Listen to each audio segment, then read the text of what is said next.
اللهم صل على محمد وآل محمد. اعوذ باللہ من الشیطان اللعین الرجیم. بسم اللہ الرحمن الرحیم. رب اشرح لی صدری ویسر لی امری واحلل عقدۃ من لسانی یفقہوا قولی. ان اللہ وملائکتہ یصلون علی النبی یا ایھا الذین آمنوا صلوا علیہ وسلموا تسلیما.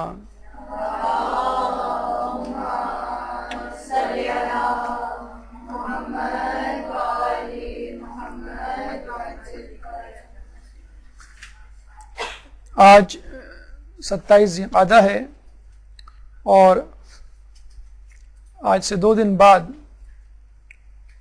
29 ذی القعدہ ہوگی، اور یہ 29 ذی القعدہ اس حوالے سے ہمارے لیے اہم ہے کہ یہ ہمارے نوے امام محمد تقی علیہ السلام کی شہادت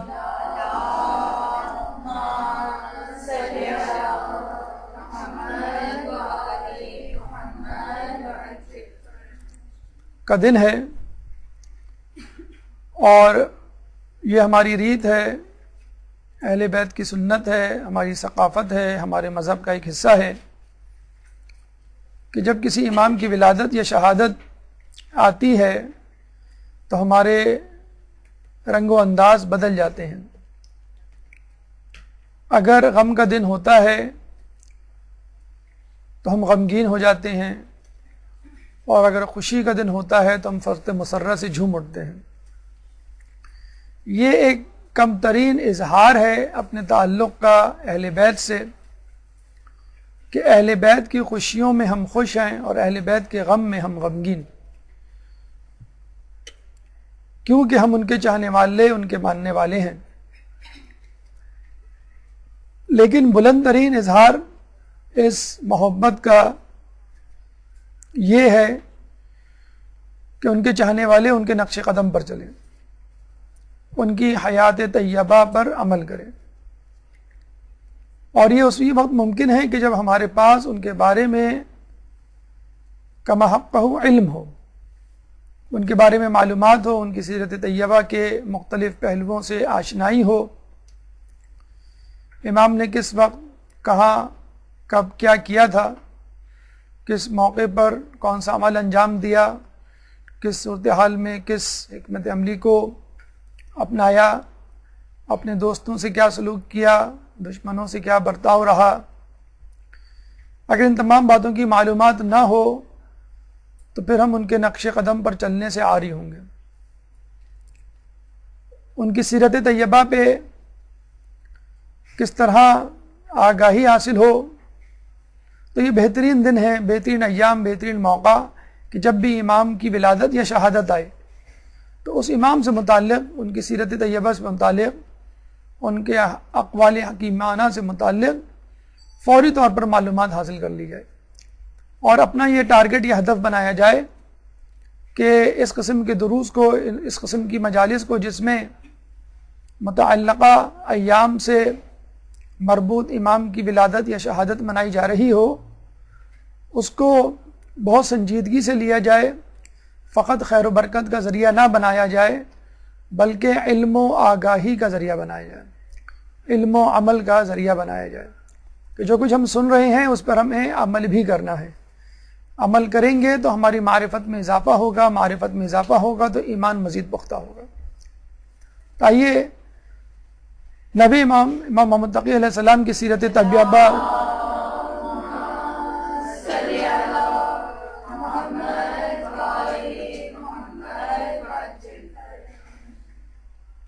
کی سیرت طیبہ سے چند موتی چنتے ہیں اور یہ دیکھتے ہیں کہ خود ہمارے لیے امام نے کیا کیا پیغامات چھوڑے ہیں. جن مراحل سے انشاءاللہ آج ہم گزریں گے اس میں سب سے پہلے تعارف، انٹروڈکشن، اس کے بعد بادشاہان وقت،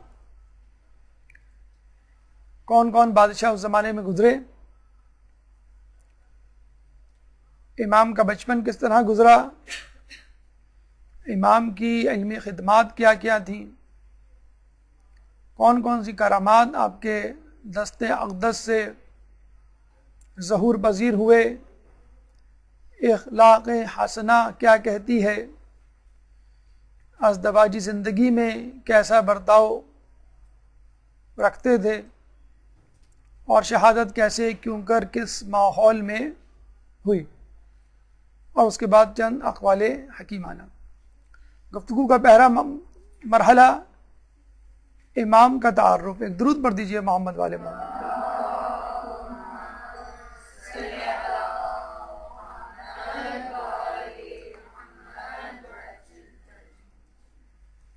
ولادت 10 رجب 195 ہجری 195 ہجری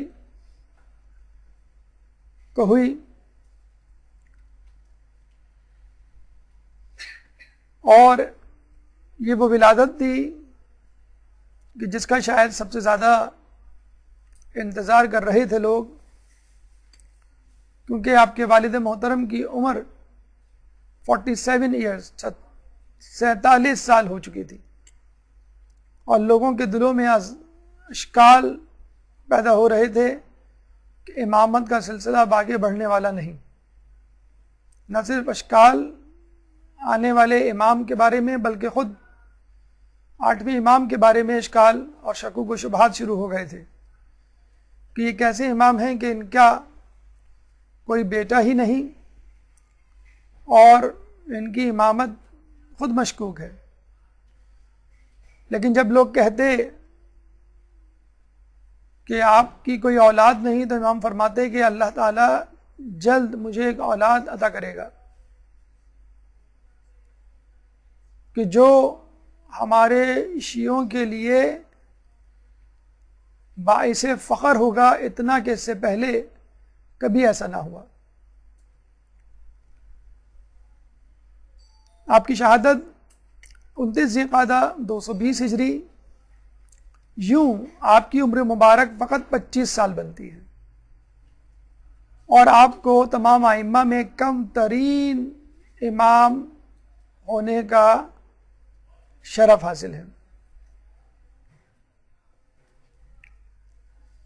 فقط 25 سال میں کیا کیا کارہائے انجام دیے، اور کس طرح لوگوں کو اپنی امامت سے قائل کیا، اس کا تذکرہ انشاءاللہ دوران گفتگو آپ سنیں گے، اور اس طرح یہ سن کر آپ حیران بھی ہوں گے کہ امام نے فقط اتنی سی عمر میں کس طرح ان کاموں کا انجام دیا کہ جن کاموں کو سن رسیدہ بزرگ سوچ بھی نہیں سکتے۔ آپ کا نام محمد پہلے معصوم کے نام یعنی رسول اکرم صلی اللہ علیہ وآلہ وسلم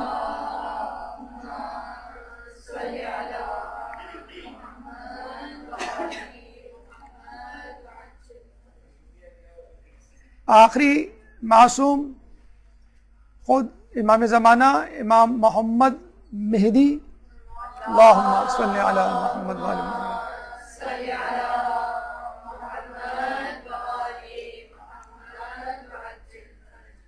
5ویں اور 9ویں امام کا نام بھی محمد پر، امام باقر علیہ السلام، اللہم صلی علی محمد وآل محمد۔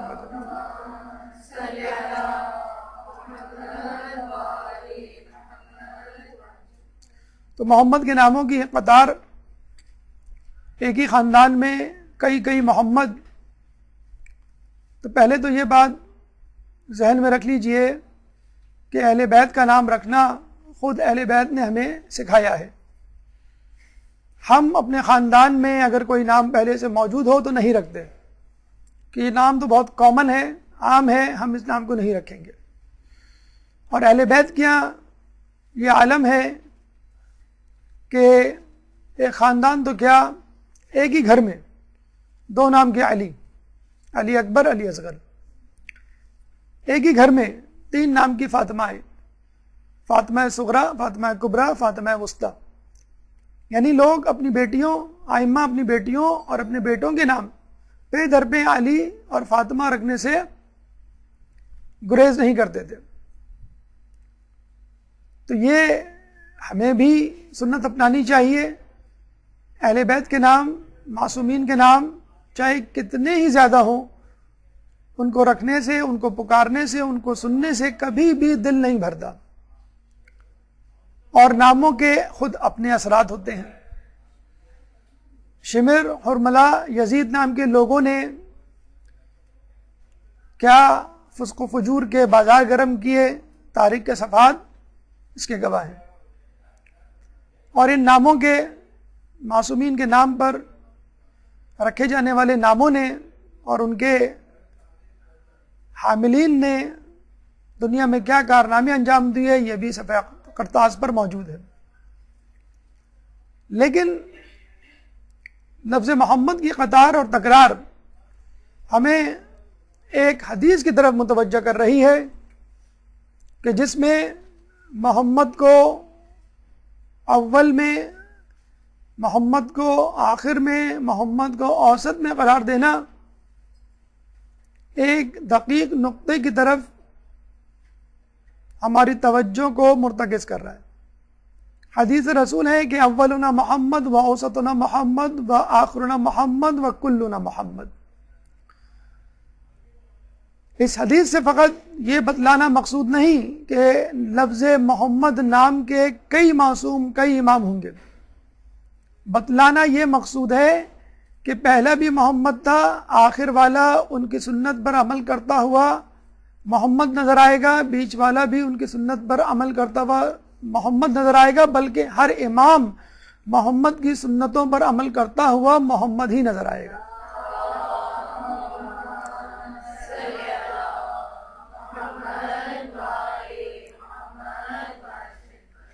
یعنی ہمارے امام فقط نام کے ہی محمد نہیں بلکہ کام کے بھی محمد ہیں. ان کی صورت محمد سے نہیں ملتی بلکہ سیرت بھی محمد کے متشابہ ہے. آپ کی کنیت ابو جعفر ثانی اور ابو علی.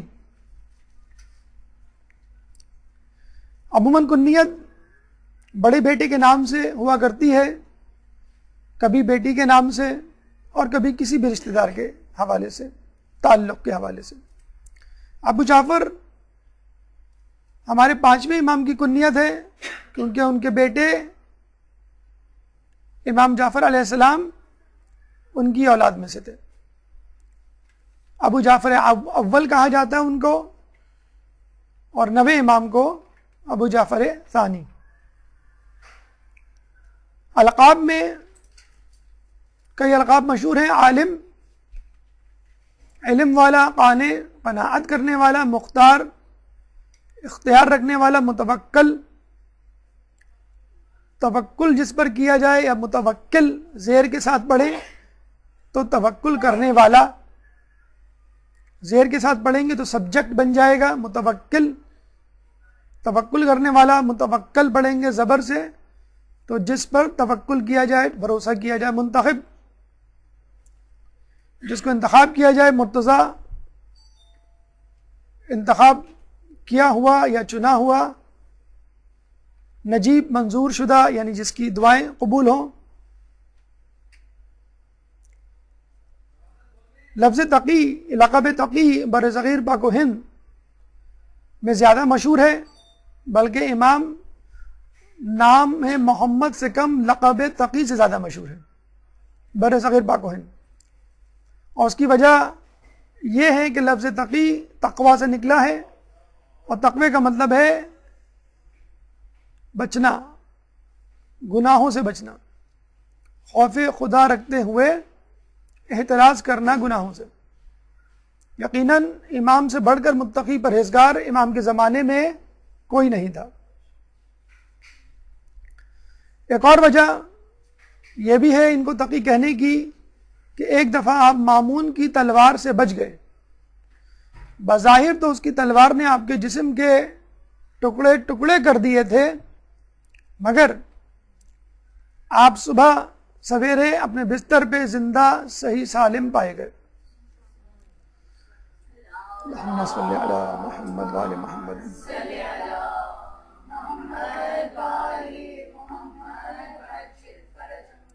جواد جود و سخا کرنے والا، سخی، فیاض،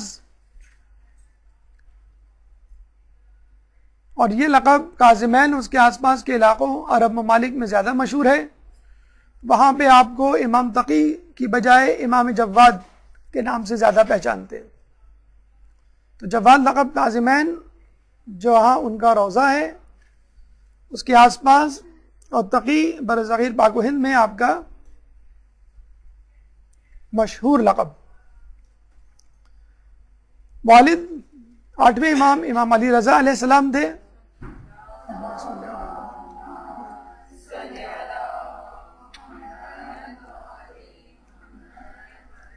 جیسے بتایا گیا کہ امام کی عمر مبارک 47 سال ہو چکی تھی، لاولد تھے. لوگوں نے طعنے دینے شروع کیے، شک و شبے کا اظہار کیا، یہاں تک آپ کی امامت میں بھی شک کر ڈالا. یہ آپ کے ماننے والوں کی بات ہو رہی ہے، جو آپ کو امام مانتے ہی نہیں تھے تو ان کا کیا کہنا. تو امام اپنے ماننے والوں کو بار بار یقین دلایا کرتے تھے کہ اللہ ان قریب مجھے ایک ایسی اولاد دے گا کہ جو موسیٰ سے مشابہت رکھتی ہوگی، جو عیسیٰ سے مشابہ ہوگی، جو یحییٰ کا مصداق ہوگی. یعنی میرا ہونے والا بیٹا نہ صرف امام بنے گا، میں صاحب اولاد ہوں گا، بلکہ میری اولاد جو امامت سے سرفراز ہوگی وہ عیسیٰ و موسیٰ و یحییٰ کی شبیہ ہوگی.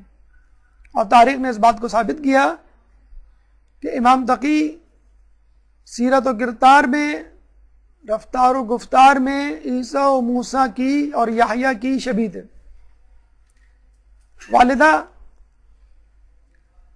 جن ائمہ کی والدہ اپنے اپنے زمانے میں مشہور ہوئی اور ان کی ایک خاص پہچان تھی اپنے خاص پس منظر کے حوالے سے، ان میں آپ کی والدہ کا بھی نام آتا ہے.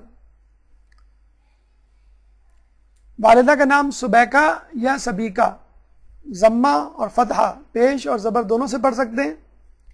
قبیلہ نوبیہ سے ان کا تعلق تھا، اس لیے پورا نام عموماً سبیکہ نوبیہ کہا جاتا ہے. اور آپ کا تعلق اسی خاندان، اسی قبیلے سے تھا کہ جس قبیلے سے تعلق ماریہ قبطیہ یا ماریہ قبطیہ کا تھا. ماریہ قبطیہ رسول اللہ کی زوجہ، پہلے عیسائی تھی اور بیزنٹائن امپائر، بیزنطینہ سلطنت اپنے زمانے میں 6 صدی ہجری میں بڑی مشہور تھی عراق کے آس پاس.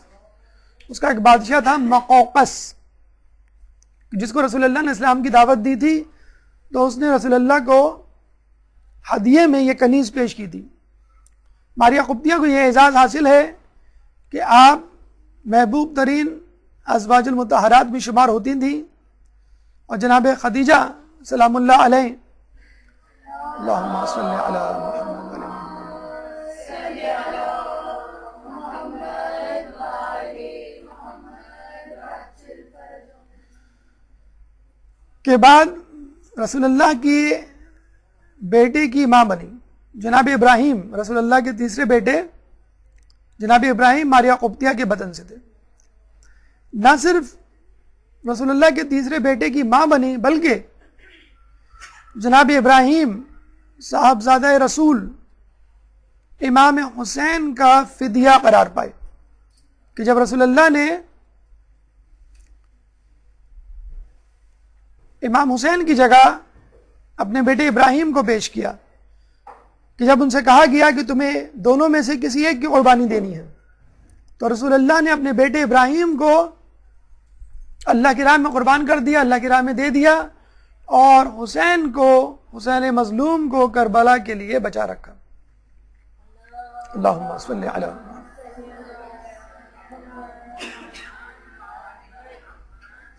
تو ماریہ قبطیہ اس جگر گوشے کی ماں تھی جو فدیہ حسین قرار پایا.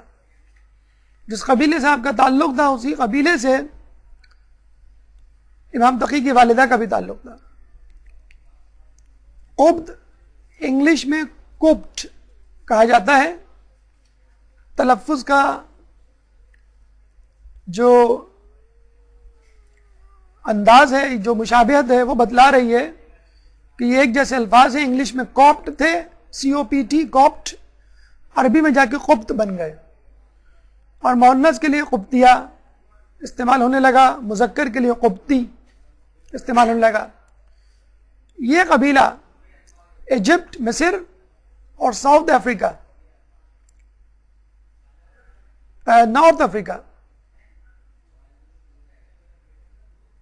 جنوبی افریقہ میں موجود ہے، اور آج بھی عیسائی دنیا کے سب سے زیادہ عیسائی اسی قبیلے سے تعلق رکھتے ہیں، جن کا مسکن، جن کا آبائی وطن مصر اور نارتھ افریقہ ہے. ان کے دیگر نام جو ہمیں تاریخ میں ملتے ہیں: سوسن، سکینہ یا سکینہ، مریسیہ، درہ. امام آپ کو خیزراں اور ریحانہ کے نام سے پکارا کرتے تھے. آپ کی کنیت ام الحسن تھی. امام کی 2 بیویاں تھیں،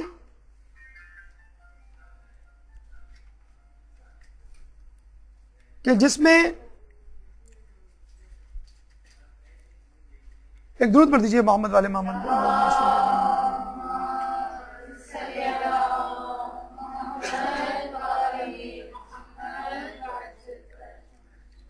ایک مامون کی بیٹی اور ایک سبیکہ نوبیہ. اللہ تعالیٰ نے سبیکہ نوبیہ کو اولاد سے نوازا، اور وہ اولاد جو بعد میں امام بنی. اب آئیے بادشاہان وقت کی طرف کہ آپ کے دور میں کون کون بادشاہان وقت. ایک درود پڑھ دیجیے محمد والے محمد.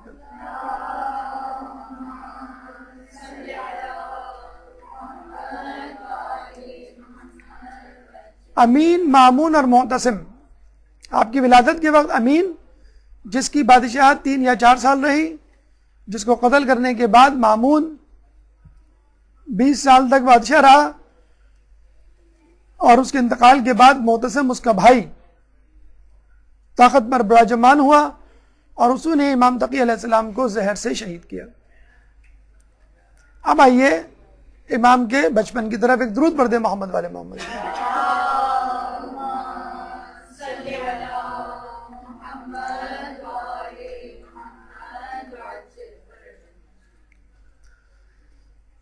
جیسے کہ ہم نے بتلایا آپ کو کہ امام کے والد بزرگوار نے یہ خوشخبری پہلے سنا دی تھی کہ اللہ تعالیٰ مجھے ایک ایسا بیٹا دے گا کہ جو عیسیٰ و موسیٰ و یحییٰ کا مماثل ہوگا، شبیہ رکھتا ہوگا.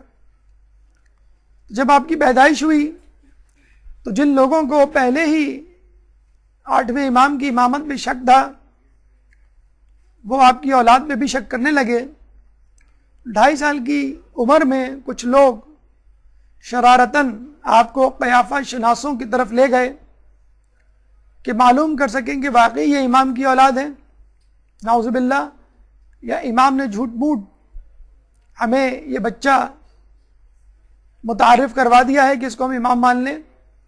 جب یہ قیافہ شناسوں کے درمیان گئے تو قیافہ شناس سجدے میں گر گئے. کہنے لگے بول اللہم صلی علی محمد.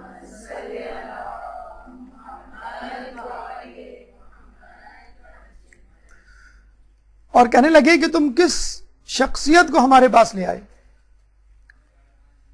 واللہ یہ بچہ پاک و طاہر ہے، پاک و طاہر صلب سے ہے، اور یہ ذریت رسول اور علی کے علاوہ کسی ذریت سے نہیں ہو سکتا. اس اثنا میں امام جو اس وقت فقط 2.5 سال کے تھے گویا ہوئے اور اپنا پہلا تاریخی خطبہ تعارف کرواتے ہوئے دیا، اور یہ کہا کہ خدا کا شکر ہے کہ اس نے ہمیں اپنے نور سے پیدا کیا، اور اس کے بعد ہمیں امامت کے لیے منتخب کیا، اور ہمیں اپنی وحی کا امین بنایا.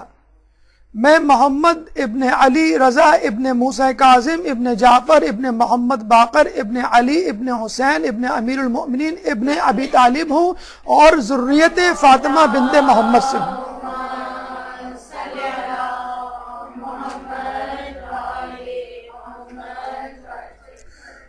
اور ذریت فاطمہ بنت محمد سے ہوں. یہ بھی بتلا دیا کہ میں فاطمہ کی نسل سے ہوں اور انہی کی نسل کو آگے بڑھا رہا ہوں.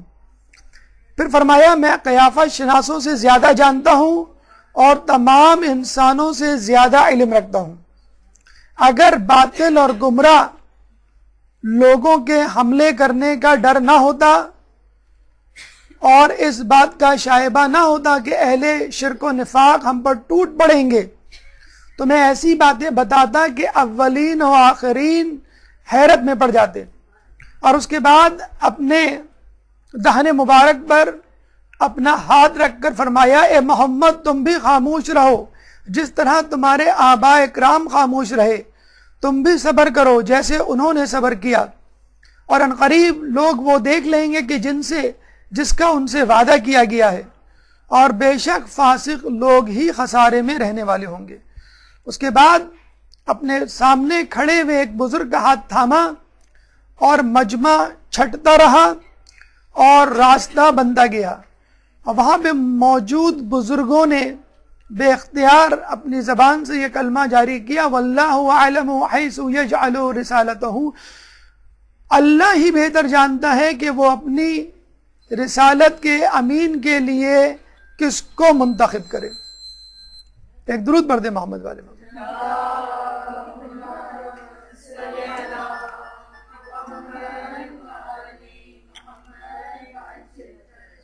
اس کے علاوہ 8ویں امام نے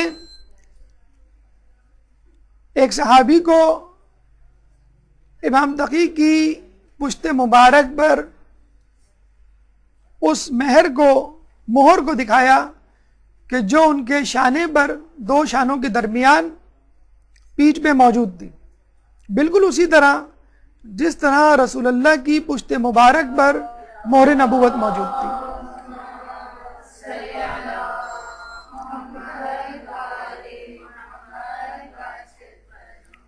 یہاں پر ہمیں عیسیٰ علیہ السلام کی یاد آتی ہے کہ جنہوں نے گہوارے میں کلام کیا جبکہ وہ چند مہینے کے تھے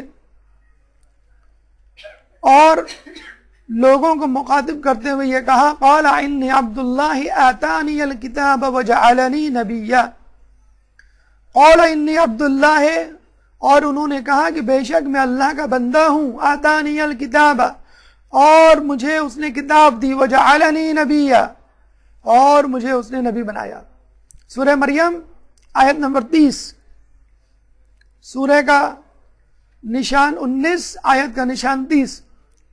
تو جب عیسیٰ علیہ السلام چند مہینوں کے ہو کر اپنے نبی ہونے کی گواہی دے سکتے ہیں تو امام 2.5 سال کے ہو کر اپنی امامت کی گواہی کیوں نہیں دے سکتے؟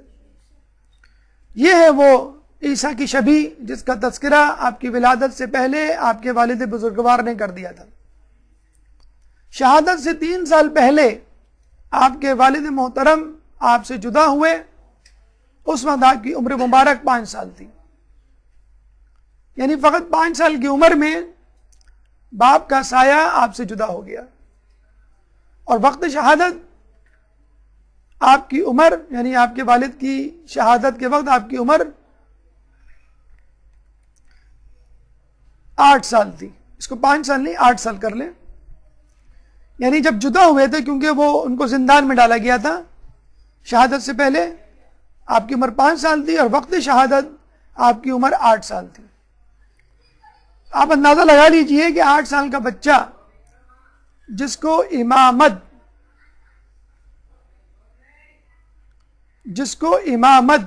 دی گئی ہو، اس نے کس طرح اس امامت کو نبھایا ہوگا. سب سے پہلا کام یا کرامت جو ان سے ظہور ہوئی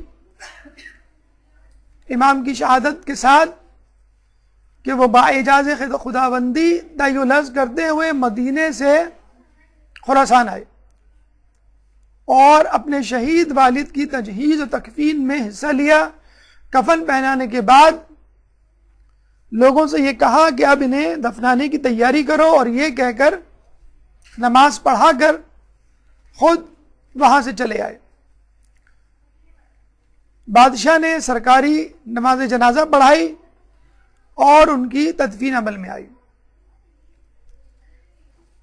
تاریخ اس بات کی گواہ ہے کہ امام کو ولی عہدی دینے والا بھی مامون تھا اور امام کو شہید کرنے والا بھی مامون تھا۔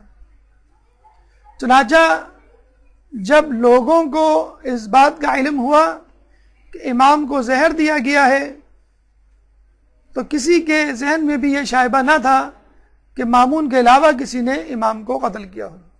تمام لوگ اس بات پر متفق تھے کہ امام کو شہید کرنے والا، قتل کرنے والا خود مامون ہے۔ چنانچہ خطرے کی بو کو بھانپ کر اس نے اپنے دامن سے اس دھبے کو مٹانے کی کوشش کی اور امام کے صاحبزادے جو کہ اس وقت فقط 8 سال کے تھے بغداد طلب کر لیا کہ میں ان کو اپنا شاہی مہمان بناؤں گا، اپنے ساتھ رکھوں گا، عزت و تکریم دوں گا تاکہ لوگوں کے ذہنوں سے جو اشکال ہے وہ محو ہو جائے۔ یہ بادشاہوں کی ایک خباثت ہوا کرتی ہے کہ جب وہ کسی کو بلاتے ہیں تو محل میں آنے سے پہلے ان کو کہیں رکواتے ہیں، انتظار کرواتے ہیں کہ میں ابھی مصروف ہوں، بعد میں آنا، کچھ دیر کے بعد آنا، شام میں آنا، کل آنا، 1 ہفتے بعد آنا۔ کیا مصروفیت ہوا کرتی تھی بادشاہوں کی؟ شطرنج کھیلنا، شراب پینا، رقص و سرور کی محفلیں برپا کرنا، لہو و لعب کے سامان میں مشغول رہنا، یہ ان کی مصروفیت ہوا کرتی تھی۔ اور یہ تو فقط ایک بچہ تھے لوگوں کے سامنے، لڑکا تھے لوگوں کے سامنے، عام سا بچہ، عام سا لڑکا۔ تو مامون نے گویا ان کو کسی خاطر میں نہ لانے کا ارادہ کر لیا، اور غالباً یہ بھول گیا یا جان بوجھ کے اس نے ارادتاً ایسا کیا کہ اس اثنا میں وہ شکار کے لیے چل پڑا۔ جب شکار کے لیے نکلا تو راستے میں امام جو اس وقت 8 سال کے بچے تھے اور بچوں کے ساتھ کھڑے نظر آئے۔ باقی بچے کھیل رہے تھے اور امام ان کو دیکھ رہے تھے۔ ہوتا ہے شب و روز تماشا میرے آگے، بازیچہ احتفال ہے دنیا میرے آگے۔ تو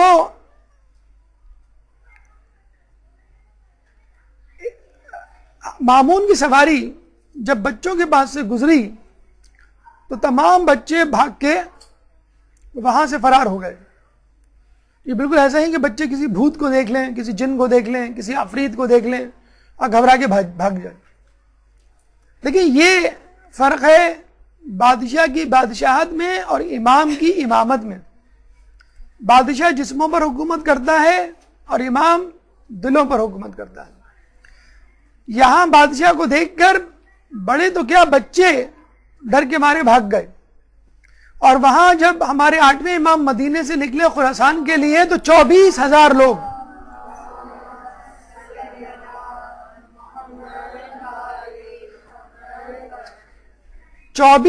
لوگ آپ کے دیدار کے لیے دوڑے کہ ہمیں آپ کا دیدار کرنا ہے، ہمیں آپ سے رسول کی حدیث سننی ہے، ہمیں آپ سے استفادہ کرنا ہے۔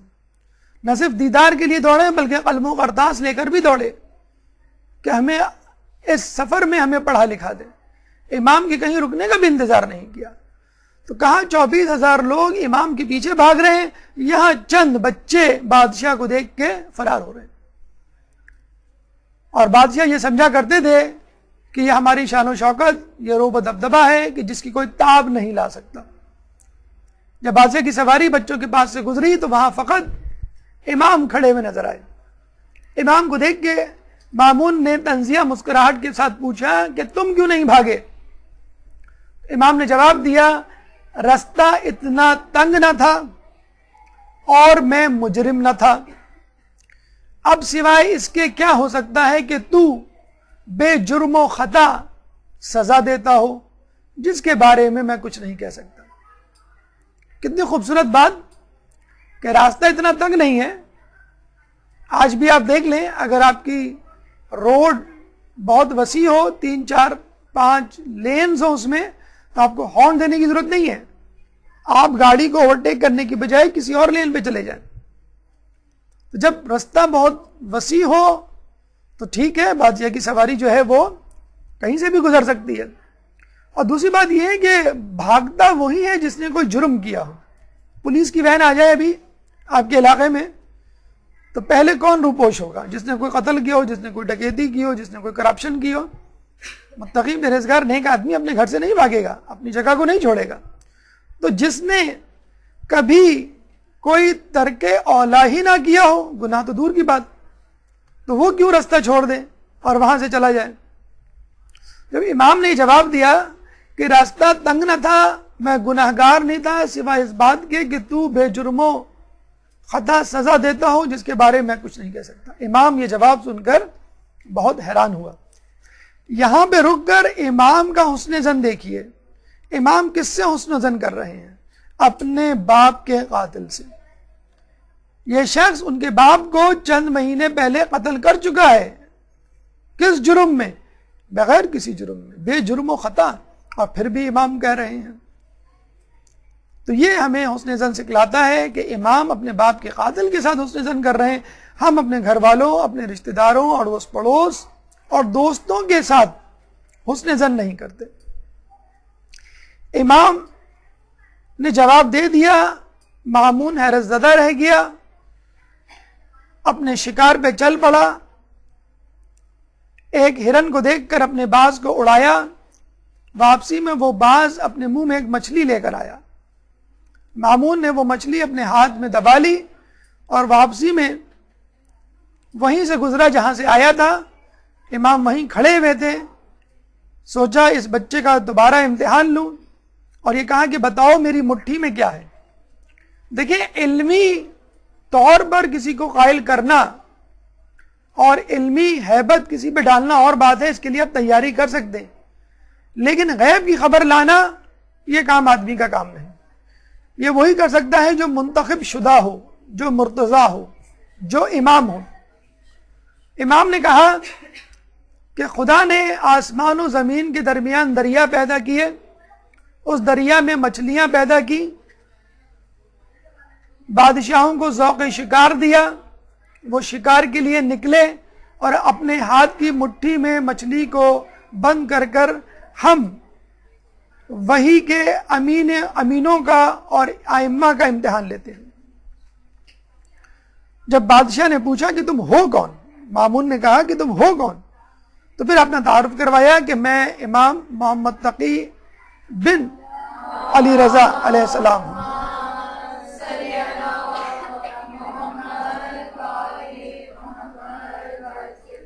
اب مامون کے ذہن میں وہ تمام باتیں گھومنے لگی جو آپ کے والد بزرگوار سے وابستہ تھی، یعنی ان کو بلانا، ولی عہد بنانا، اپنی بڑی بیٹی سے ان کا نکاح کرنا اور پھر شہید قتل کر دینا. فوراً اس کو یاد آیا کہ میں نے تو بلایا اس لیے تھا کہ میں تعظیم و تکریم کروں گا تاکہ اپنے دامن سے قتل کا دھبا، خون کا دھبا مٹاؤں. چنانچہ اس نے فوراً ارادہ کیا کہ میں آپ سے اپنی چھوٹی بیٹی کا نکاح کروں گا، ام الفضل کا. اور ان کو وہ محل میں لے کر آ گیا. فوراً محل میں آ کے جب اس نے یہ اعلان کیا کہ ہم اپنی چھوٹی بیٹی کا نکاح، بڑی بیٹی کا نکاح وہ کر چکا تھا ان کے والد محترم سے، 8ویں امام سے، اب چھوٹی بیٹی ام الفضل کا نکاح وہ دوبارہ کرنا چاہتا تھا ان سے،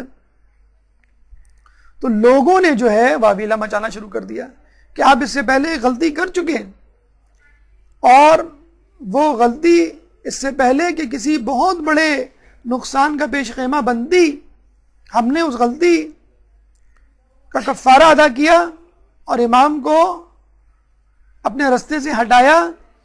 بڑی مشکل سے امام کا رعب و دبدبہ اور ہیبت اور فضیلت لوگوں کے دلوں سے محو ہوئی ہے. اب آپ نے ان کے بیٹے کو اپنا داماد بنانے کا ارادہ کر لیا ہے، جو پھر ایک خطرناک غلطی ہے، اور اگر پہلے امام ناکام ہوئے تو ہو سکتا ہے ان کا بیٹا کامیاب ہو جائے اور آپ کی خلافت خطرے میں پڑ جائے.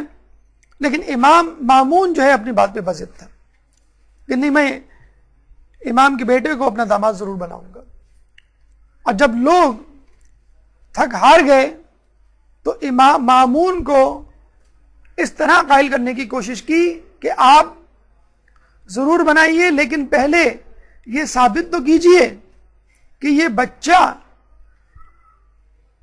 عالم ہے یا علم رکھتا ہے. یہ تو ایک بچہ ہے 8 سال کا نا عمر کم عمر لڑکا، اس کو تو کوئی علم نہیں، تو کس بنیاد پر آپ اس کو اپنا داماد بنا رہے ہیں؟ تو مامون نے کہا کہ ٹھیک ہے، ہم اس کی علمیت کا امتحان لے لیتے ہیں، اور اگر تم نے یہ ثابت کر دیا کہ یہ بچہ ہی ہے اور علم کچھ نہیں رکھتا تو ٹھیک ہے، ہم اپنا ارادہ تبدیل کر لیں گے. یہاں سے امام کی علمی خدمات کا سفر شروع ہوتا ہے. ایک درود پڑھ دیجئے محمد والے محمد.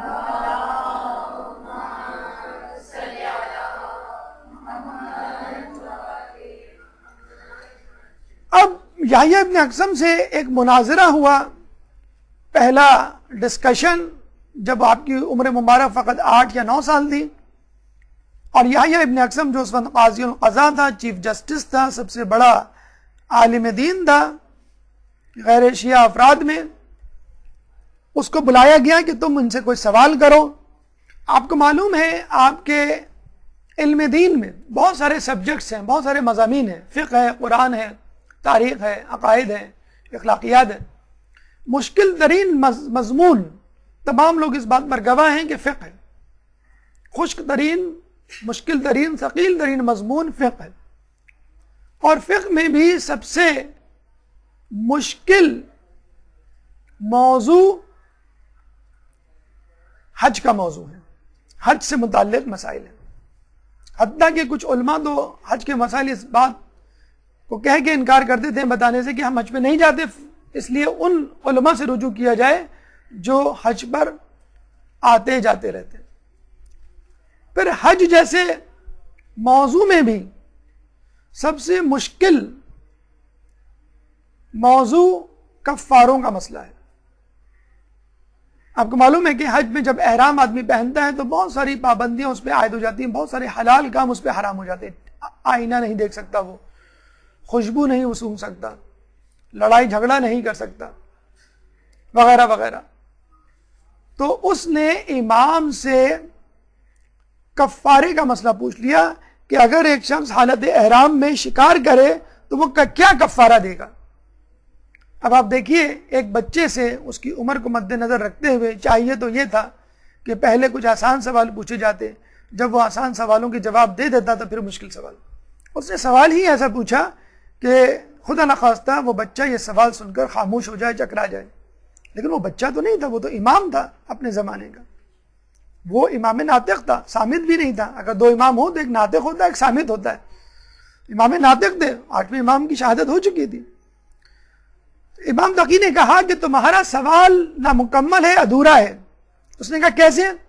امام نے کہا کہ تمہارے اس سوال کی 22 صورتیں بنتی ہیں، یعنی تمہارے اس سوال سے 22 سوال نکل سکتے ہیں، اور ان 22 سوالوں میں تم نے کون سا سوال پوچھنا چاہا ہے. اب اس بیچارے کو وہ 22 شقیں ہی نہیں پتا، 2 شقیں اس کو نہیں پتا، تو وہ 22 شقیں کیا بتائیں. وہ گھبرا گیا. اس نے کہا 22 شقیں؟ کون سی 22 شقیں؟ چلیں آپ ہی بدلا دیں کون سی 22 شقیں. تو امام نے ان شقوں کو بتانا شروع کیا کہ یہ بتاؤ کہ شکار حدود حرم میں کیا گیا تھا، حدود حرم سے باہر کیا گیا تھا. شکار کرنے والا باخبر تھا یا بے خبر تھا. شکار آمدن کیا گیا یا سہون کیا گیا. شکار آزاد شخص نے کیا یا غلام نے کیا. شکار کرنے والا بالغ تھا یا نابالغ تھا. شکار پہلی مرتبہ کیا گیا یا کئی مرتبہ کیا جا چکا تھا. شکار پرندے کا تھا یا جانور کا تھا. شکار اگر جانور کا تھا تو جانور چھوٹا تھا یا بڑا تھا. کرنے والا اپنے شکار پہ نادم تھا یا مصر تھا. شکار رات میں کیا گیا یا دن میں کیا گیا. احرام عمرے کا تھا یا حج کا تھا. اور یہ سن کر مامون اور یحییٰ ابن اقسم دونوں چکرا کے گر پڑے. ایک درود پڑھ دے محمد علیہ وسلم.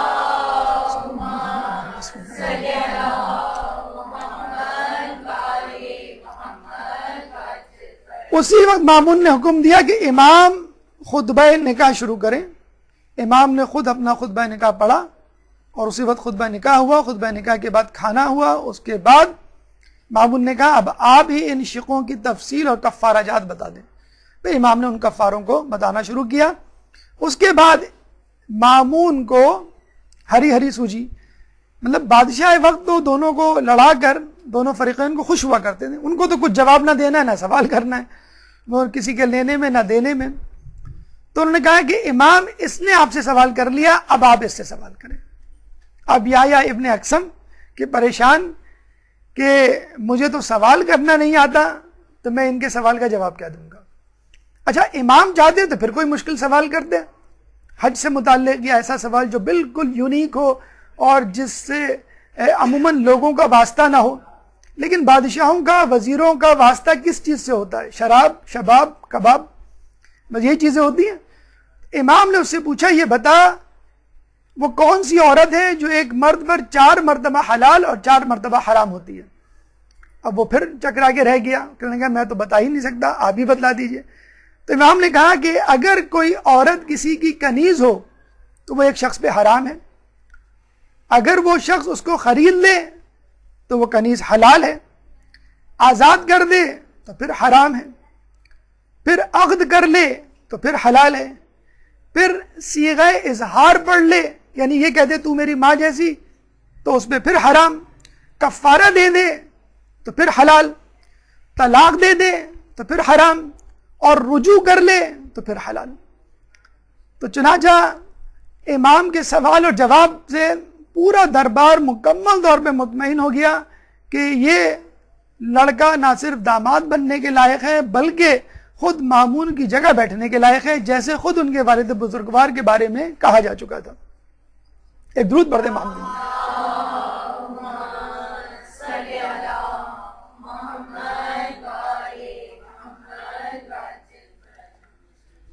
امام کے بارے میں کہا جاتا ہے کہ ایک دفعہ انہوں نے ایک نشست میں 30,000 سوالات کے جواب دیے، جو نشست مسلسل 3 دن تک جاری رہی. اور اس وقت ان کی عمر کوئی 24 سال یا 23 سال نہیں تھی، فقط 9 سال تھی. اور بعض اوقات تو ایسا ہوا کرتا تھا کہ سوال کرنے والے سے پہلے اس کا جواب دے دیا جاتا. کوئی لفافہ بڑھاتا سوال کا، امام اس کو کھول کے پڑھنے کی زحمت نہ کرتے، اسی وقت اس کو لفافہ دے دیا جاتا کہ اس میں تمہارے سوال کا. یہ بتلا رہا ہے کہ امام فقط کسبی علم کے حامل نہیں تھے بلکہ وہ وہبی علم کے حامل تھے. ان کا علم اللہ کی طرف سے تھا. ان کا علم دنیاوی علم نہیں تھا کہ جو لوگوں سے لیا جائے، کہ جس کے لیے پہلے آپ کو سوال معلوم ہو اس کے بعد جواب. اس کے بعد امام کی کرامات، اس کا تذکرہ انشاءاللہ 5 منٹ کے وقفے کے بعد. ایک درود پڑھ دیجئے محمد والے محمد میں.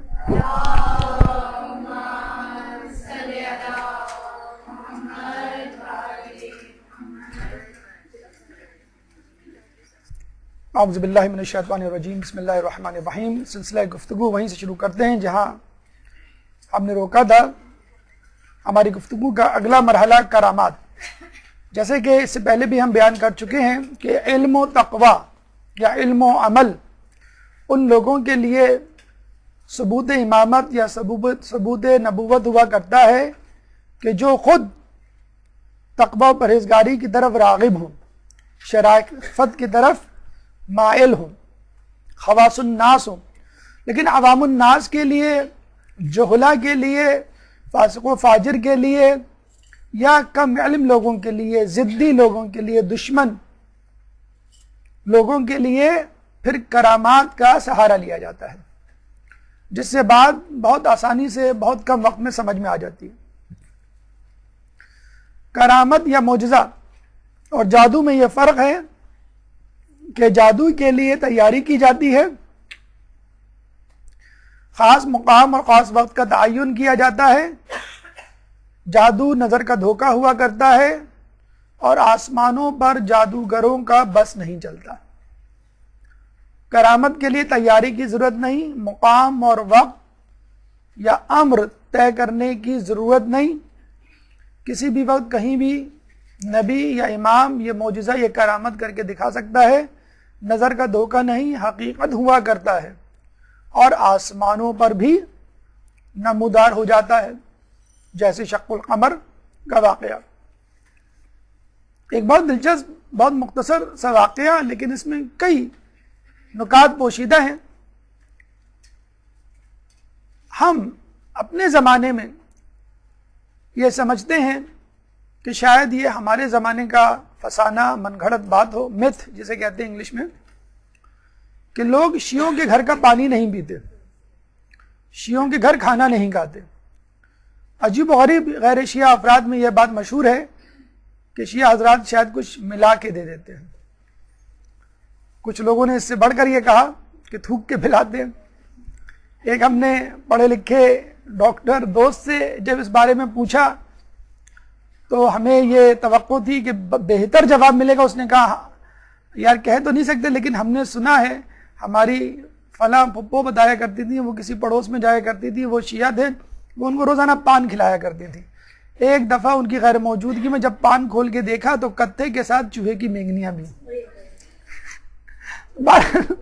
تو لوگوں نے ایسی ایسی عجیب باتیں مشہور کر رکھی ہیں کہ یہ کیوں ہیں باتیں مشہور کر رکھی کہ اگر آپ اول تو کسی شیعہ سے دوستی کرنی ہی نہیں ہے، راہ و رسم بڑھانا ہی نہیں ہے، رشتے ناتے تو بہت دور کی بات، اگر دوستی ہو جائے جیسے کلاس میں، بزنس میں، آفس میں، مجبوری میں، تو زیادہ دیر نہیں بیٹھنا۔ اب زیادہ دیر بیٹھنے کا مطلب کیا ہے؟ تو لوگوں نے کہا کہ چلو پانی اور کھانے سے متعلق افسانے گڑھ دو، کیونکہ آدمی زیادہ دیر بیٹھتا ہے تو پھر پانی بھی پیتا ہے، کولڈ ڈرنک بھی پیتا ہے، چائے بھی پیتا ہے، پھر کھانا بھی کھاتا ہے۔ تو جب آپ ان پہ یہ پابندی لگا دیں گے کہ شیعوں کے گھر کا پانی اور کھانا نہیں کھانا، نہ پانی پینا، تو وہ زیادہ دیر بیٹھنے کی نوبت نہیں آئے گی۔ جب زیادہ دیر نہیں بیٹھو گے تو اظہار خیال نہیں ہوگا، تبصرہ تذکرہ نہیں ہوگا، مناظرہ نہیں ہوگا، گفتگو شنید نہیں ہوگی، ایک طرف کا نظریہ دوسری طرف منتقل نہیں ہوگا۔ اس لیے اس قسم کے افسانے گڑھے گئے۔ یہ امام کے زمانے میں بھی افسانے تھے، یہ فقط ہمارے برصغیر پاک و ہند کے شاخصانے نہیں، اس زمانے کے افسانے ہیں۔ محمد بن علی ایک شخص دشمن اہل بیت کسی طرح، جسے کہتے ہیں کہ بائی چانس، کسی اور کے ساتھ امام کے گھر میں وارد ہوا، کسی دوا کو استعمال کیا کرتا تھا بیماری کے سبب، جس کی وجہ سے اس کو پیاس بہت لگتی تھی۔ اس کو اتنی شدید پیاس لگی، لیکن اس کے باوجود اس نے امام سے پانی نہیں مانگا کہ شیعوں کے گھر کا پانی نہیں پینا چاہیے۔ شیعوں کے گھر کا پانی اتنا خطرناک ہے تو ان کے امام کے گھر کا پانی کیسا ہوگا؟ امام نے اس کی اس ضرورت کو بھانپ لیا اور فوراً اپنے غلام کو کہا کہ ایک گلاس پانی لے کر آؤ۔ جب وہ پانی لے کر آیا، غلام تو بے تابانہ شدت پیاس کو برداشت نہ کر سکا اور وہ پانی پی گیا، اور اس کے بعد یہ حیران بھی ہوا کہ شیعوں کے امام کو میرے دل کا حال کیسے پتہ چل گیا۔ یہاں پر ہم صرف یہ کہیں گے کہ ہم ان لوگوں کے ماننے والے ہیں کہ جو اپنا لعاب یعنی تھوک کنویں میں ڈالیں تو پانی شیریں ہو جائے، چشم میں لگائیں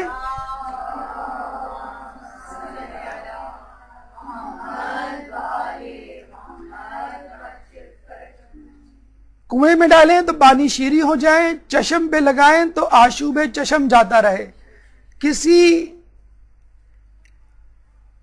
کنکر پہ لگا کر کسی کے منہ میں ڈال دیں تو 70 زبانوں کا ماہر ہو جائے۔ تو یہ کہنا کہ فلاں تھوک کے پلاتے ہیں، ہم کہتے ہیں کہ اگر آپ یہ بھی پی لیں تو بھی آپ کو شفا ہو جائے۔ اول تو ہم نہیں کرتے ایسے، لیکن ہم جن کے ماننے والے ہیں ہمیں پورا یقین ہے کہ ہمارے لعاب میں بھی اللہ نے کچھ نہ کچھ تاثیر رکھی ہوگی۔ ایک درود پڑھ دیں محمد والے محمد۔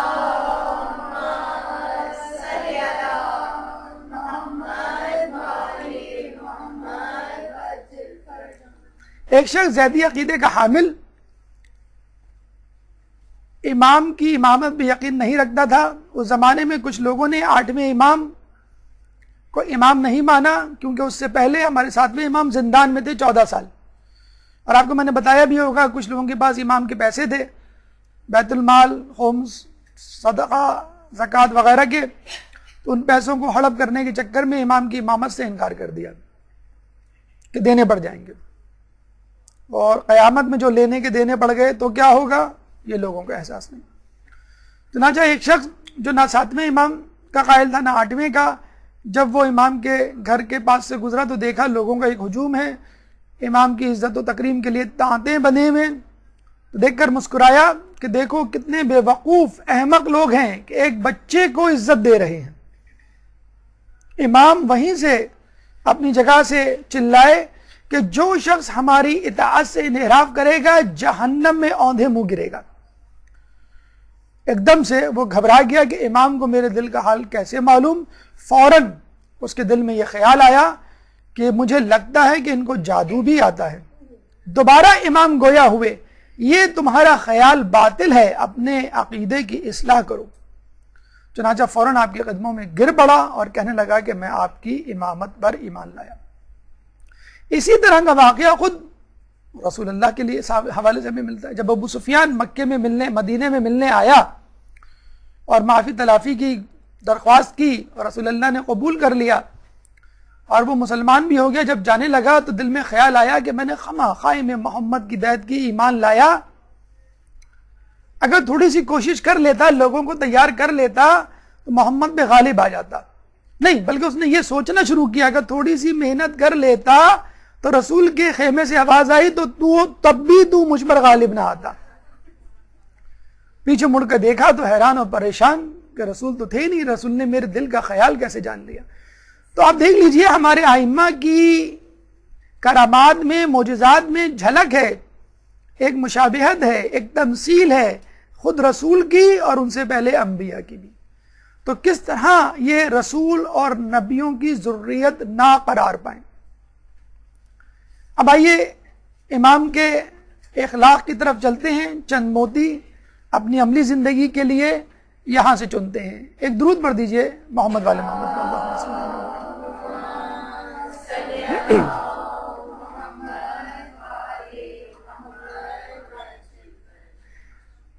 اس دور کے بادشاہ امام کو ستانے میں, امام کو پریشان کرنے میں, امام کو نعوذ باللہ راہ حق سے ہٹانے میں کوئی دقیقہ فروغ گزاشت نہیں کرتے تھے.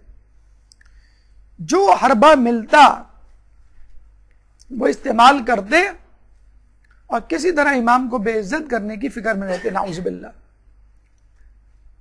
7ویں امام کے بارے میں ہم نے پڑھا کہ زندان میں عورتوں کو بھیجا گیا, کس طرح وہ ان کو گناہ کی طرف مائل کریں. امام تقی کے لیے 100 عورتوں کو منتخب کیا گیا کہ جن کے ہاتھوں میں ساغر و پیالے ہوتے, جو امام کے ارد گرد گھومتی اور امام عبادت میں مصروف ہوتے, اور وہ چاہتے کہ امام اپنی عبادت سے توجہ ہٹائیں اور امام ان کو نظر اٹھا کے نہ دیکھتے. ہم یہاں بچوں کو کہتے ہیں کہ ٹی وی بند کر دو, اپنی نظروں کی حفاظت کرو, کوئی آواز ہمیں آ جائے تو ہماری نظر, ہماری توجہ جو ہے وہ فوراً جو ہے منتشر ہو جاتی ہے. آج کل کے نوجوانوں کو اس بات سے سبق حاصل کرنا چاہیے کہ یہ فقط آج کل کے دور کا فتنہ نہیں ہے. انٹرنیٹ ہے, میڈیا ہے, موبائل ہے, اور اب سڑکوں پہ لگے سائن بورڈز ہیں کہ جو بیچارہ انٹرنیٹ, ٹی وی اور دیگر مقامات سے بے حجاب عورتوں سے استفادہ نہ کرتا ہو, وہ اگر باہر نکلے تو سائن بورڈ سے استفادہ کرے. اور وہ ماشاءاللہ ہوتے بھی اتنے اونچے اونچے ہیں, لگتا ہے کہ آسمان سے کوئی گری ہے اور سائن بورڈ پہ اٹکی ہے. لوگ سمجھتے ہیں شاید یہ میرے حصے کی حور تو نہیں, نظر اٹھا کے دیکھ لوں تھوڑی دیر کے لیے, شاید مجھے پکار لے. تو نعوذ باللہ یہ آپ دیکھ لیجئے ایک ایک سائن بورڈ کا جو کرایہ جو ہم نے آج سے 20 سال پہلے سنا تھا 3,000 روپے پر ڈے, 3,000 پر ڈے, آج کیا اس کا کرایہ ہوگا. تو ہمارے اعتراف میں بے حجابیت, فحاشیت عروج پر ہے کہ کسی طرح انسان کو اپنے رستے سے ہٹایا جائے. اور جو ہم سنتے ہیں نا کہ دجال جب آئے گا تو ایک ہاتھ میں بے حجاب عورتیں, دوسرے ہاتھ میں موسیقی کے آلات. یہ جو فتنے ہیں یہ اس وقت بھی موجود ہیں. اس وقت آپ دیکھ لیں پوری دنیا میں یہی 2 فتنے ہیں. ٹی وی سے آپ یہ 2 چیزیں نکال لیں, چاہے وہ چائے کا اشتہار ہو, چاہے وہ موبائل کا اشتہار ہو, چاہے وہ کسی چیز کا اشتہار ہو, یہ 2 چیزیں آپ نکال دیں تو رہ کیا جاتا ہے. پہلے لوگ جب ڈرامے آتے تھے تو دیکھتے تھے, جب وقفہ آتا تھا تو اٹھ کے چلے جاتے تھے. اب جب جو ہے ڈرامہ آتا ہے تو اٹھ کے چلے جاتے ہیں, اشتہار آتے ہیں تو بیٹھے رہتے ہیں. یہ مطلب لوگوں کا حال ہو گیا ہے. تو یہ حربے پرانے حربے, آج کل کے حربے نہیں ہیں، اور آنے والے دور میں بھی یہی حربے ہوں گے، یہی دو حربے ہوں گے کہ جن کو کیش کیا جائے گا۔ اب وہ زمانہ آ گیا ہے کہ ان بے حجاب عورتوں کو باقاعدہ سفیر بنایا جاتا ہے، ان کو بڑے بڑے کاموں میں نمائندگی دی جاتی ہے کہ آپ جو ہے غربت دور کریں، آپ جو ہے وہ جہالت دور کریں، آپ جو ہے لوگوں کے درمیان جو ہے وہ مصالحت کروائیں۔ تو یہ فتنہ پہلے بھی تھا، یہ آزمائش پہلے بھی تھی، آج بھی ہے اور آنے والے دور میں بھی ہوگی۔ اس کے لیے ہمیں پہلے سے تیار ہونا چاہیے۔ جب امام پر بادشاہ کا زور نہیں چلا تو امام کو اپنے دربار میں طلب کیا اور وہاں پہ ایک میوزیکل کنسرٹ منعقد کروایا۔ ابھی آپ کے یہاں انچولی میں کسی گراؤنڈ پہ میوزیکل کنسرٹ ہو جائے، کچھ نہ کچھ نہیں تو لوگ فقط دیکھنے کے لیے پہنچ جائیں، دیکھیں تو کون آیا ہے۔ تو اس زمانے کا جو مشہور سنگر تھا، پاپ سنگر تھا یا کلاسیکل سنگر تھا، مخارق نام تھا اس کا، اس کو بلایا، اس کو کہا کہ تم موسیقی بجاؤ۔ عورتیں پھر موسیقی، یعنی جو فسق و فجور کا ماحول ہو سکتا ہے وہ بادشاہ نے وہاں پہ روا رکھا۔ امام بیٹھے رہے، ان کی نظریں نیچی رہیں، اپنی عبادت میں مصروف رہے، اور ایک دفعہ جب بدتمیزی عروج پر ہو گئی، یعنی مامون اور وہ جو دیگر افراد ہیں جنہوں نے رکنے کا نام نہیں لیا، تو امام نے نظر اٹھا کے اس شخص یعنی مخارق کو کہا کہ اے بوڑھے شخص، بلکہ یہ کہا کہ اے بڑی داڑھی والے شخص۔ اس زمانے میں داڑھی رکھنا فیشن تھا، لوگ جو ہے داڑھی رکھ کے سارے کام کیا کرتے تھے۔ تو آج کل تو یہ ہوتا ہے کہ داڑھی والوں سے یہ توقع کی جاتی ہے کہ وہ گناہ نہ کریں، اس زمانے میں ایک وہ ثقافت تھی۔ تو اے بڑی داڑھی والے شخص، کیا تجھے خوف خدا نہیں؟ یہ سنتے ہی مخارق کے ہاتھ سے تمبورا، جو اس زمانے کا گٹار ہوا کرتا تھا، وہ گر گیا اور ہمیشہ کے لیے اس کا حاج فالج زدہ ہو گیا۔ اب دیکھیے ہمارے امام میں یہ طاقت ہے کہ اگر پہلے سے فالج گرا ہو تو دعائے مشلول سکھا کر فالج صحیح کر دیں، دور کر دیں، ہاتھ صحیح کر دیں، اس کو دور کر دیں۔ اور یہ بھی طاقت ہے کہ ایک صحیح ہاتھ کو فالج زدہ بنا دیں۔ یہ ہے ہمارے ائمہ میں مشابہت، اولنا محمد و اوسطنا محمد و آخرنا محمد۔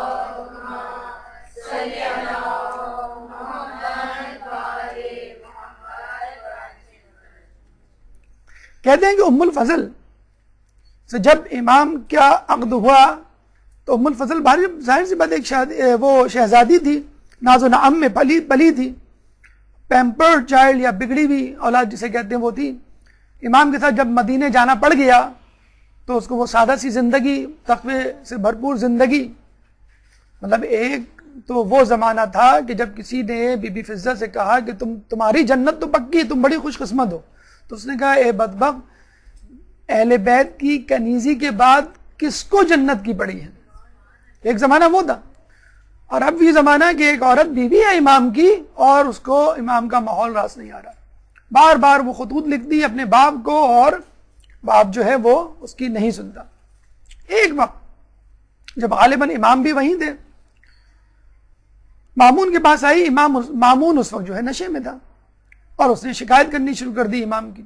غصے میں اس نے تلوار نکالی، سواری پہ سوار ہوا، غلام کو ساتھ لیا، امام کے مکان پہ پہنچا اور امام کے جسم کے ٹکڑے ٹکڑے کر دیے۔ یہ بھی بس نہ چلا تو پھر تلوار کو ان کی گردن پہ رکھ کر ذبح کر دیا اور واپس آ کر سو گیا۔ ام الفضل رات بھر کانپتی رہی، روتی رہی۔ صبح جب مامون کی آنکھ کھلی تو اپنی بیٹی کو روتا ہوا دیکھا تو اس نے کہا کہ تم کیوں رو رہی ہو؟ اس نے کہا کل رات آپ نے یہ کیا ہے، اب میرے شوہر کو قتل کر دیا۔ مامون بڑا پریشان ہوا، اپنے غلام کو بلا کر پوچھا، غلام نے کہا ہاں بالکل آپ نے میرے سامنے قتل کیا، ٹکڑے ٹکڑے کیے امام کے جسم کے۔ تو مامون نے اپنے غلام کو کہا جاؤ بھاگ کے دیکھ کر آؤ کہ امام کا کیا حال ہے۔ جب غلام وہاں گیا تو دیکھا بڑے مزے سے امام لحاف میں سو رہے ہیں۔ اللہم صلی علی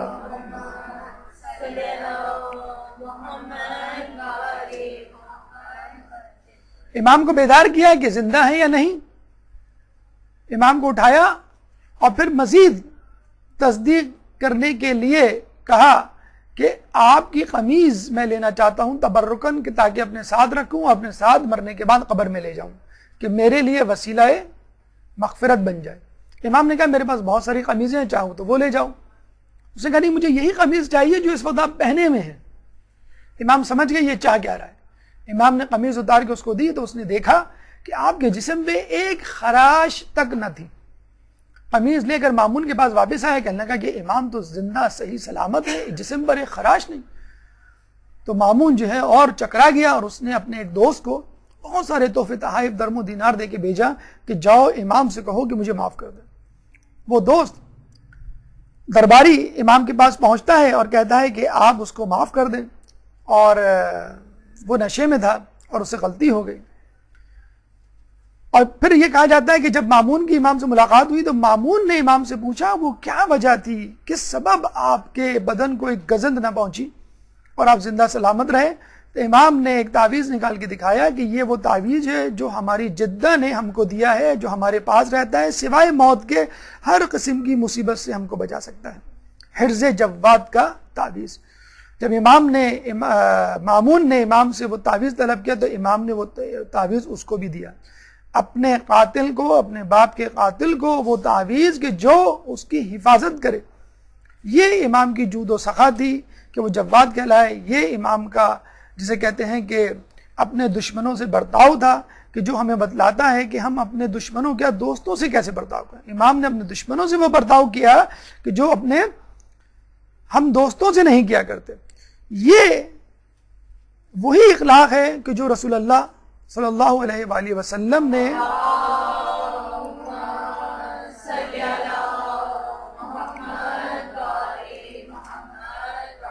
اپنے دشمنوں سے روا رکھا کہ آج تک لوگ یہ نہیں فیصلہ کر پائے کہ کون رسول کا دشمن تھا, کون رسول کا دوست. اس کے بعد کہ امام اس قسم کا اخلاق روا رکھا اپنے دشمنوں سے, لوگ آج تک نہیں فیصلہ کر پائے کہ کون اماموں کا دشمن تھا, کون ان کا دوست. اب آئیے امام کی ازدواجی زندگی سے متعلق چند گزارشات. ایک درود پڑھ دیجئے محمد والے محمد.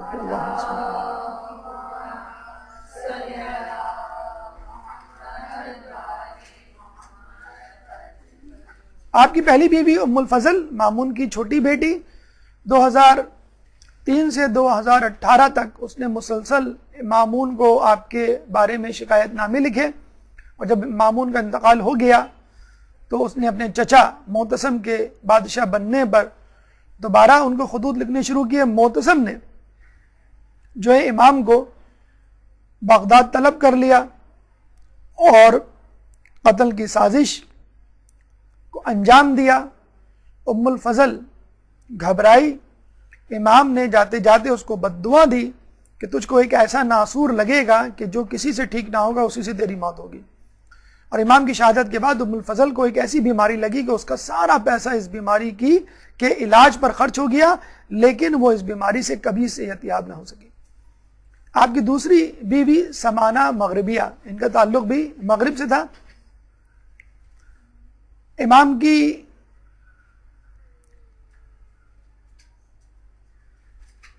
امام کے والدہ نہیں والد ہے یہ, امام کے والد امام نقی امام کے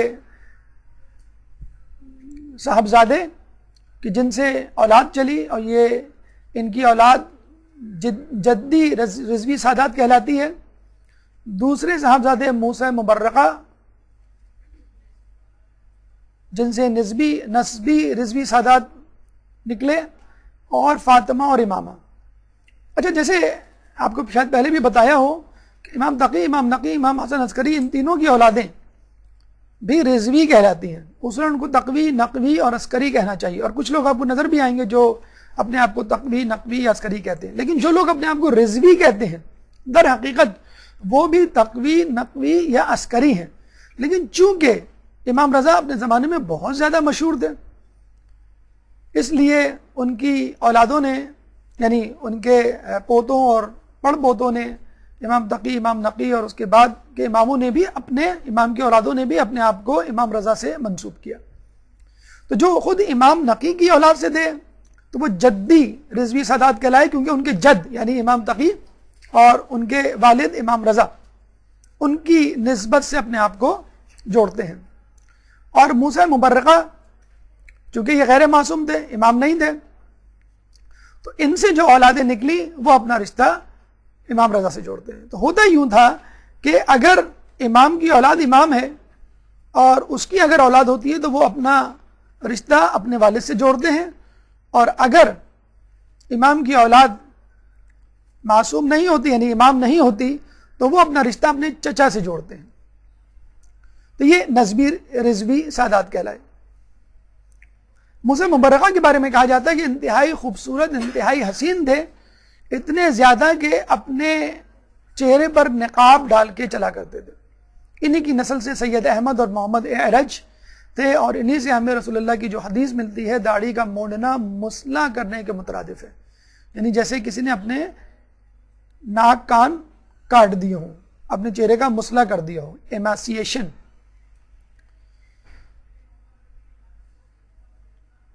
تو یہ مثل حسن یوسف ہوا کرتے تھے اپنے زمانے میں.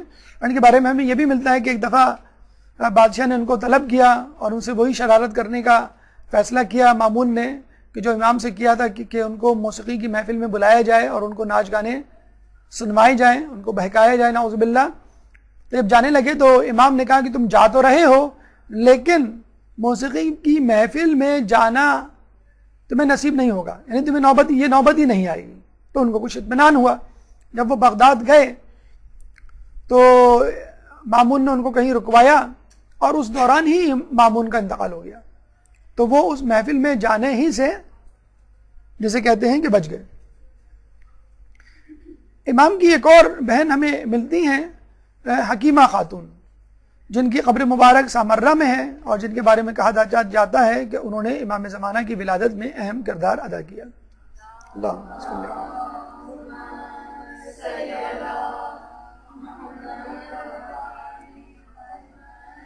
اب آئیے امام کی شہادت کی طرف. 29 ذی-القعدہ امام کی شہادت، جس کو یوم تقویٰ سے بھی آپ منسوب کر سکتے ہیں. 218 ہجری میں معتصم باللہ نے امام کو بغداد طلب کیا اور آپ کو قید کر دیا، اور امام نے جاتے ہوئے مدینے میں اپنے بیٹے امام نقی کی امامت کا اعلان کر دیا، کیونکہ ان کو معلوم تھا کہ اب مجھے دوبارہ آنا نصیب نہیں ہوگا. محرک شہادت کیا تھا، یعنی کیا وجہ تھی کہ جو شہادت کا سبب بنی؟ آپ کو معلوم ہے کہ یحییٰ ابن اقسم اور دیگر علماء اور دیگر وزراء امام سے حسد کرنے لگے تھے کہ ہم جب بھی کوئی بات کرتے ہیں، کسی بات کا جواب دیتے ہیں، امام اس کو باطل قرار دیتے ہیں اور اپنی حجت ایسی بیان کرتے ہیں منطق کے تمام لوگ ان کی بات کو تسلیم کر لیتے ہیں. یحییٰ ابن اقسم کے سامنے چور کی سزا کا مسئلہ درپیش ہوا تو دربار میں موجود لوگ اس بات میں بحث کرنے لگے کہ چور کا ہاتھ کہاں سے کاٹا جائے. کسی نے کہا کہ کوہنی سمیت یعنی کوہنی تک کاٹا جائے، کیونکہ قرآن میں ہے فَغْسِلُوا وُجُوهَكُمْ وَأَيْدِيَكُمْ إِلَى الْمَرَافِقِ، چہرے کو اور ہاتھ کو کوہنیوں تک دھو. قرآن میں اس کا تذکرہ موجود ہے. اپنے چہروں کو اور اپنے ہاتھوں کو کوہنیوں تک دھو، إِلَى الْمَرَافِقِ. تو اس کا مطلب کیا ہوا؟ کوہنیاں ہاتھ میں شمار ہوتی ہیں. لیکن کچھ لوگوں نے کہا کہ اسی آیت میں آخری ٹکڑا ہمیں کہتا ہے کہ ہاتھ میں کوہنیاں شمار نہیں ہوتی، اور اللہ فرماتا ہے کہ اگر پانی نہ ملے یا کسی بیماری میں مبتلا ہو تو فَامْسَحُوا بِوُجُوهِكُمْ وَأَيْدِيَكُمْ، کہ مسح کرو اپنے چہرے کا اور ہاتھ کا. اس میں کوہنی شامل نہیں ہے. جب آپ مسح کرتے ہیں تو مسح ہتھیلی تک ہوتا ہے، کلائی تک ہوتا ہے. تو ہمیں چاہیے کہ چور کا ہاتھ کلائی تک کاٹیں. امام کو بلایا گیا، بھئی آپ بتائیں کہ کوہنی تک کاٹیں یا کلائی تک کاٹیں؟ تو امام نے کہا کہ نہ کوہنی تک نہ کلائی تک، چور کا ہاتھ فقط انگلیوں کی جڑ تک کاٹو، یعنی انگلیاں کاٹی جائیں.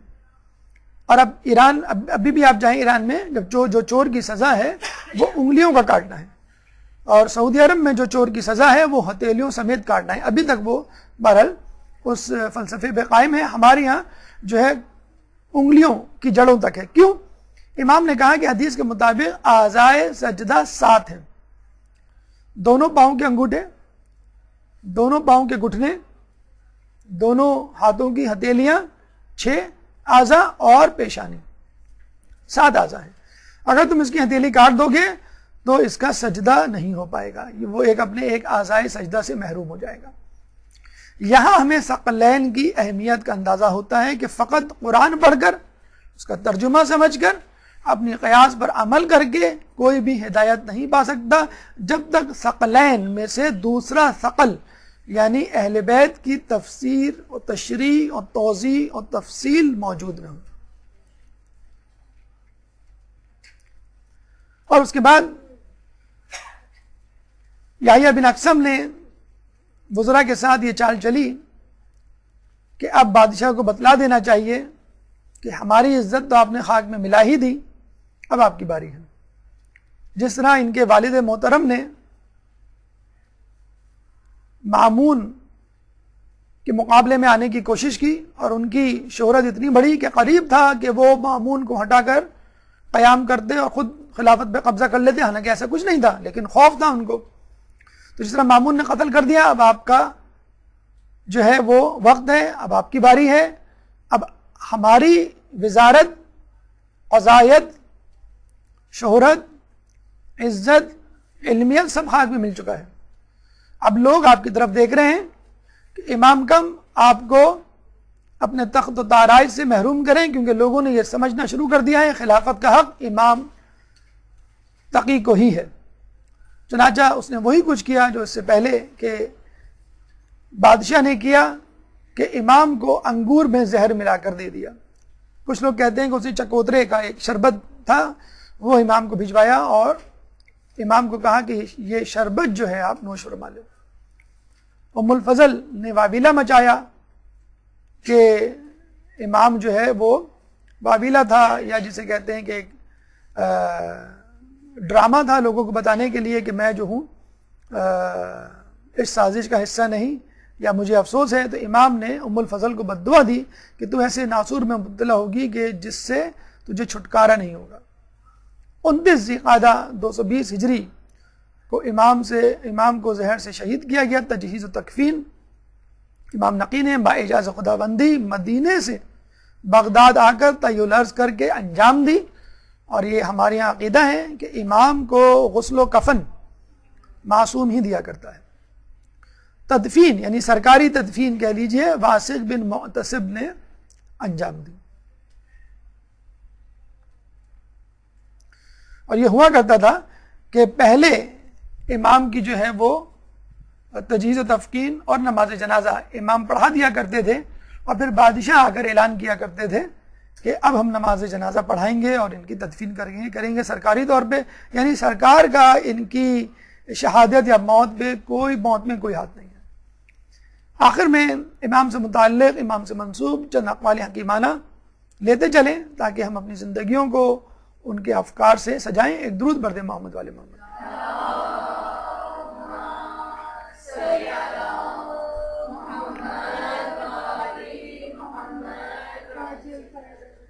امام فرماتے ہیں کہ مومن کی عزت اسی میں ہے کہ لوگوں سے بے نیاز رہے. اسی طرح کی حدیث دیکھیں، اگر آپ تھوڑا سا غور و خوض کریں ہر امام کی سیرت طیبہ پر تو یقین کیجئے امام کی رفتار میں، گفتار میں، سیرت و کردار میں، نشست و برخاست میں، روز و شب، میدان جنگ یا گھر، ہر جگہ ہر وقت امام میں کوئی نہ کوئی شبیہ ہمیں ضرور نظر آتی ہے دوسرے امام کی، رسول اللہ کی، یا اس سے پہلے انبیاء کی. اور ہمیں یقین ہو جاتا ہے جس طرح انبیاء منتخب ہوئے اس طرح امام بھی منتخب شدہ ہیں، کیونکہ ان کی سیرت میں بھی شباہت ہے، ان کی کرامات میں بھی شباہت ہے، ان کے اقوال میں بھی شباہت ہے. رسول کے پاس چند افراد آئے جانے کے وقت، کہنے لگے کہ ہمیں کوئی ایسی نصیحت کیجئے کہ جو فقط دنیاوی ہو، دین سے اس کا کوئی تعلق نہ ہو. کتنے عجیب لوگ ہوا کرتے تھے، کتنی عجیب نصیحت کی درخواست. رسول اللہ نے کیا کہا کہ دیکھو کبھی کسی سے کوئی چیز نہیں مانگنا. کتنی خوبصورت. آج ہمارا ملک اس بات پر تہیہ کر لے کہ ہم کوئی چیز امپورٹ نہیں کریں گے، تو کیا ہمارے پاس وہ تمام ذرائع نہیں کہ جس کو استعمال کر کے ہم ترقی یافتہ ملک بن جائیں؟ کیا ہمارے پاس گیس نہیں؟ کیا ہمارے پاس پیٹرول نہیں؟ کیا ہمارے پاس کاپر، سونے، چاندی کے ذخائر نہیں؟ کیا ہمارے پاس کوئلے کی بہتات نہیں؟ کیا ہمارے پاس دنیا کی 8 چوٹیوں میں سے 5 بڑی چوٹیاں نہیں؟ کیا ہمارے پاس ساحل سمندر نہیں؟ کیا ہمارے پاس چاروں موسم نہیں؟ کیا ہمارے پاس فصلیں اور زراعت کے لیے ماحول میسر نہیں؟ کیا ہمارے پاس تعلیم یافتہ لوگوں کی کمی ہے؟ کیا ہمارے پاس دولت یا دولت کی ریل پیل نہیں؟ کیا چیز ہے جو پاکستان میں نہیں؟ آج ہم تہیہ کر لیں کہ ہم باہر سے کچھ نہیں مانگیں گے، تو آپ دیکھیے کہ ہم کس طرح اپنے پیروں پہ کھڑے ہوتے ہیں۔ اسی طرح آج آپ یہ تہیہ کر لیں کہ میں کسی سے کچھ نہیں مانگوں گا۔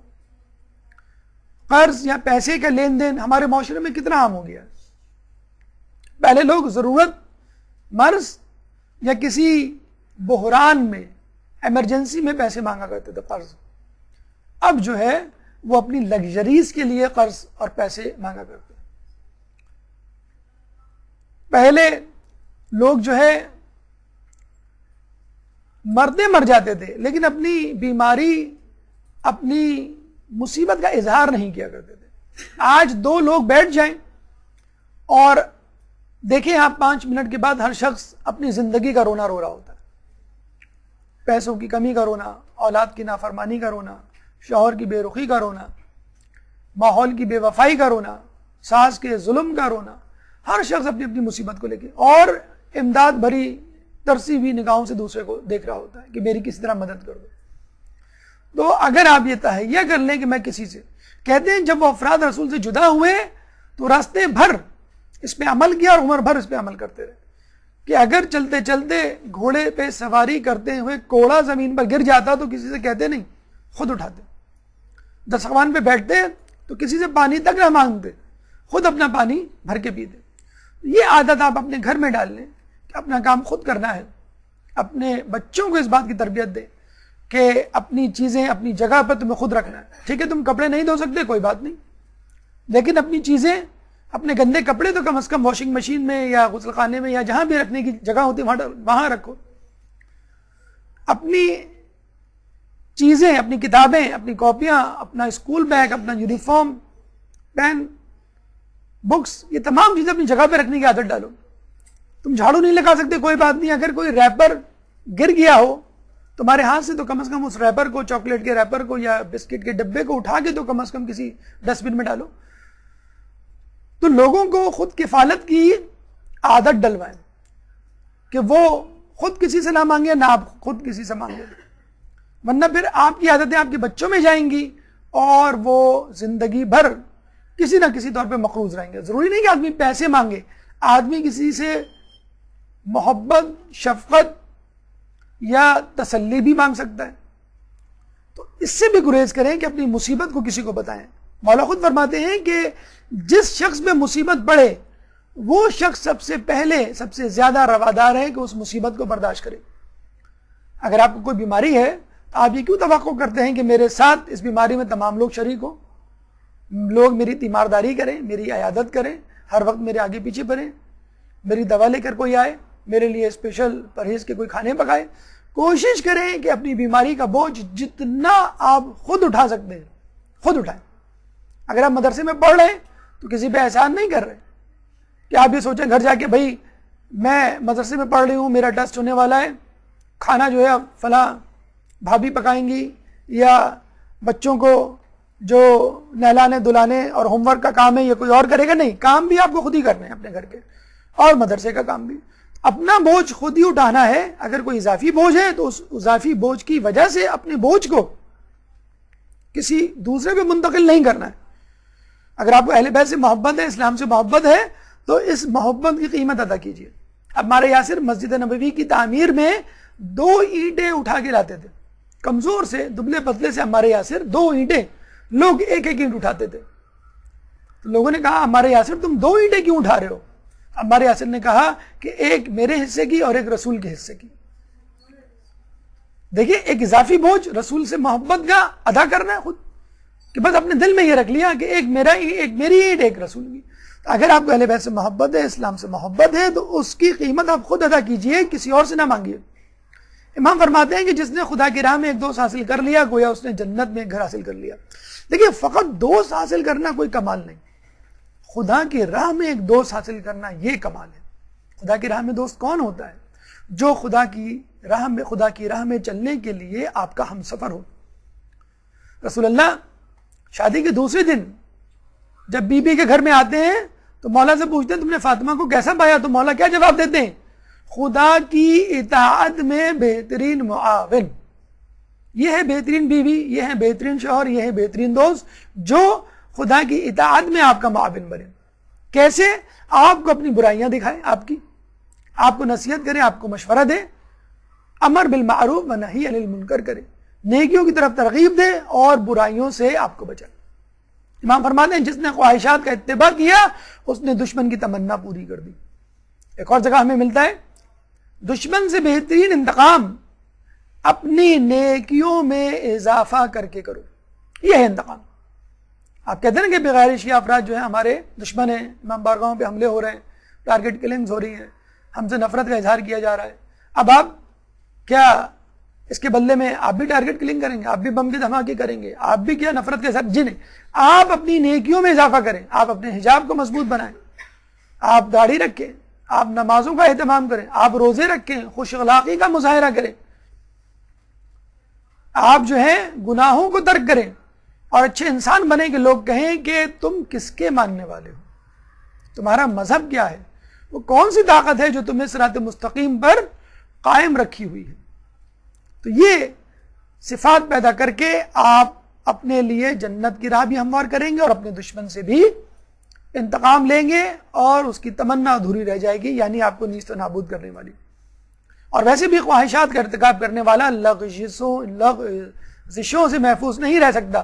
دیکھیں خواہشات جائز بھی ہوتی ہیں، ناجائز بھی ہوتی ہیں. مثلا آپ کو اچھا کھانے کی جو ہے خواہش ہے، اچھے کپڑے کی خواہش ہے، اچھے گھر کی خواہش ہے، اچھی سواری کی خواہش ہے، اچھی چیزوں کا حامل ہونا، ان کی خواہش کرنا کوئی بری بات نہیں، لیکن ہر خواہش کے پیچھے بھاگنا یہ انسان کو اندھا کر دیتا ہے. پیسے کی دوڑ، مادیت پرستی کی دوڑ، گھر میں بہترین فرنیچر، پردے، کارپیٹ، ٹی وی، کمپیوٹر، آسائش زندگی سے گھر کو بھر دینے کی بھوک انسان کو پاگل کر دیتی ہے، اندھا کر دیتی ہے. پھر مرد حرام و حلال میں تمیز نہیں کرتا، نہ آپ اپنے شوہر سے پوچھتی ہیں کہ یہ پیسہ کہاں سے آ رہا ہے، نہ شوہر یہ فکر کرتا ہے کہ یہ حلال ہے کہ حرام ہے. اسی لیے روزوں کا جو حکم دیا گیا اسی لیے دیا گیا ہے کہ جب تم حلال سے بچ پاؤ گے تو حرام سے خود بخود بچ جاؤ گے. آخر میں امام فرماتے ہیں دل سے خدا کا قصد کرنا اعمال میں بدن کو تکلیف دینے سے زیادہ بہتر ہے. اس لیے ہم کہتے ہیں نیت زیادہ اہم ہے بنسبت عمل کے. اگر نیت اچھی ہوگی، عمل میں کوئی نقص ہے تو وہ معاف کر دیا جائے گا، لیکن عمل میں نقص ہے، عمل بہت خوب ہے، نیت ہی نہیں ہے آپ کی اس کام کو کرنے کی، تو پھر وہ عمل قبول نہیں ہوگا. یہ گفتگو امام کے حوالے سے اپنے اختتام کو پہنچی. اگر امام سے متعلق اس گفتگو سے موضوع سے متعلق آپ کے ذہن میں کوئی سوال ہے تو آپ کر سکتے ہیں. قبل از سوالات بھرپور صلوات. یا مولا